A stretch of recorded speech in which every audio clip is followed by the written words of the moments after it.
Donc là on a la farine, on part sur une recette, donc on a 3,5 kg de farine. Donc là hop, je rajoute mon sel, donc là c'est du sel fin. On peut aussi utiliser du gros sel, et dans ce cas là il faut le dissoudre dans l'eau un petit peu pour qu'il puisse assez rapidement s'amalgamer avec la farine. On est à 18 g de sel au kilo de farine. On y va? Là maintenant on va mettre le levain. Donc là on met tout le levain? Bah oui. On va partir sur une base de un tiers du poids de la farine en levain. Il sent bon, hein. Oui, il est fin. Ah oui, il est délicat. Bravo, ouais. C'est très agréable en tout cas. Donc là, il y a le sel, la farine, le levain, il reste l'eau à mettre. Merci. Donc l'eau, si on peut l'avoir à 30 degrés, ce serait mieux. Là, on va partir de 60% d'hydratation, donc 600 g d'eau pour 1 kg de farine. Et puis, on rajoutera un peu d'eau à la fin pour ajuster. On va voir au fur et à mesure du pétrissage comment on hydrate. Comment la farine s'hydrate avec l'eau. Merci. Je vais pouvoir me verser l'eau et puis je vais touiller au fur et à mesure. Oui, au fur et à mesure, ouais. Comme ça. Je vais faire très vite. Non, écoute, donc là, on commence à mélanger les ingrédients. Donc on fait la phase de phrasage. Le phrasage, c'est simplement le mélange de la farine, de l'eau, du levain et du sel, à la main ou à la machine. Je vais ouvrir encore un peu la coupe là.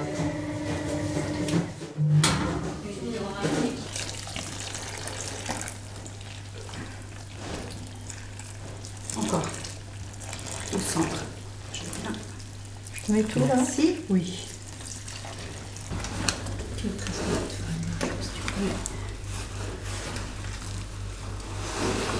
Voilà, donc là ma pâte, elle est phrasée, donc mes ingrédients sont bien mélangés, mais elle n'est pas pétrie. Pourquoi on sait qu'elle est pétrie ou pas? Comment on reconnaît? On voit bien que là, elle n'est pas du tout lisse. Hein, elle déchire quand je la tire, elle se déchire. Et elle n'est pas lisse du tout, donc les ingrédients sont mélangés, mais la pâte n'est pas pétrie. On est dans la phase de pétrissage à proprement parler, c'est-à-dire qu'on essaye de créer un réseau de gluten qui se replie sur lui-même et qui finit par lisser la pâte pour retenir les gaz, donc les gaz carboniques qui sont créés par la fermentation dans la pâte. Ce qui permet d'avoir de l'air dans le pain.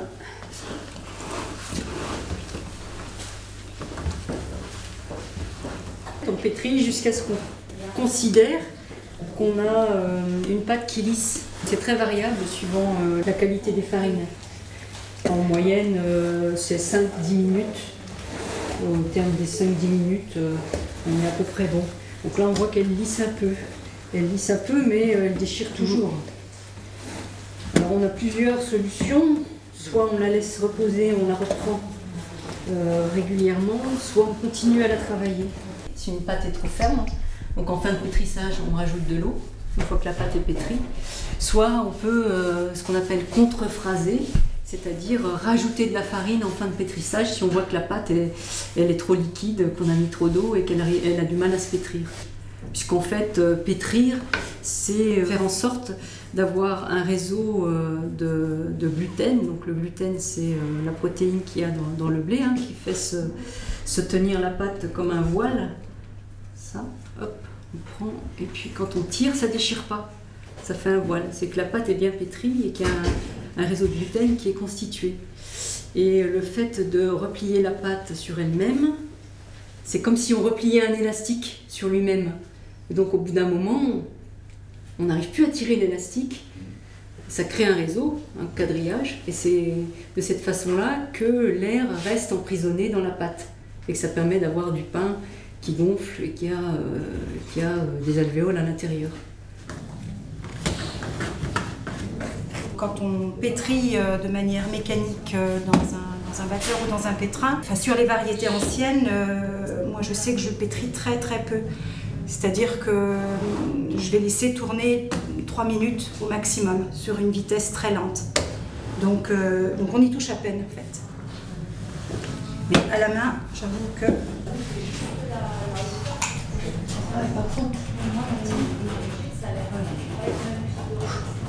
On a des farines aujourd'hui où on travaille, l'essentiel sont des farines de blé moderne. Quand on travaille en bio, on a des variétés de blé moderne adaptées à la culture biologique. Ce sont des blés qui ont été sélectionnés pour faciliter la fabrication du pain, notamment la mécanisation des pâtes, voire même le passage au froid, voire à la surgélation. Donc on s'est un peu coupé de variétés de blé qui étaient beaucoup plus faibles en tenue de pâte, en force, en façon de travailler. Et donc nous, on essaye de revenir sur des variétés anciennes qui ne se travaillent pas du tout pareil que les variétés modernes qu'on a aujourd'hui.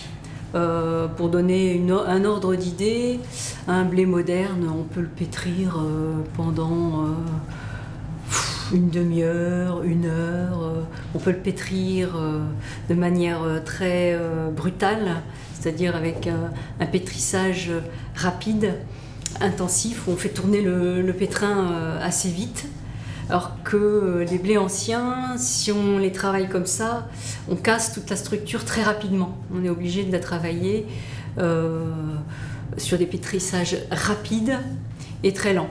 C'est pour ça que cette farine est bien adaptée à un pétrissage manuel.